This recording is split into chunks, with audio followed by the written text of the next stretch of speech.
Hi hello नमस्कार. मी Manisha cooking वर्ल्डमध्ये परत एकदा तुमचं मनापासून स्वागत आहे. तर आज मी बनवलेली आहे एकदम शेवग्याची झणझणीत अशी भाजी. चला तर मग रेसिपीला सुरुवात करूया.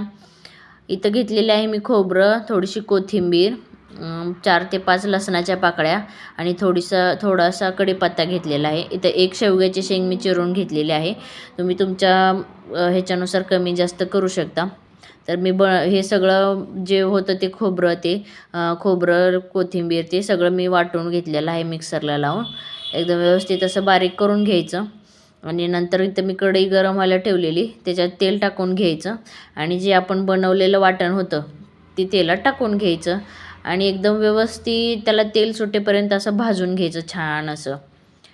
इथं बघू शकता मी कसं भाजलेलं आहे. एकदम छान असं भाजलं की मग नंतर त्याच्यात थोडीशी हळद टाकायची, लाल तिखट टाकून घ्यायचं. आपल्या चवीनुसार आपण कमी जास्त आपल्याला कसं तिखट लागतं त्याच्यानुसार कमी जास्त करू शकतो आपण.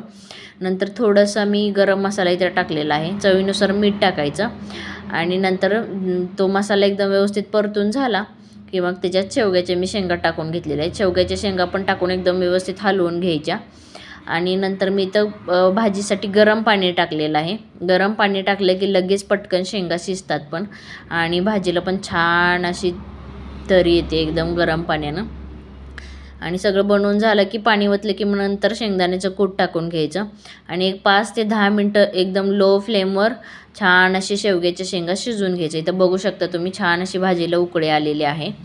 इथं भाजी माझी शिजून झालेली आहे, शेंगा पण माझ्या शिजलेल्या आहेत. इथं मी ताट वाढवून घेतले.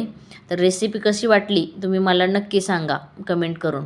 आणि व्हिडिओ जर आवडला असेल तर प्लीज व्हिडिओला लाईक करत जावा आणि काहीतरी कमेंट करून सांगा की मला की तुम्ही पण कसं बनवता, असंच बनवता का, आणि आपल्या चॅनलला सबस्क्राईब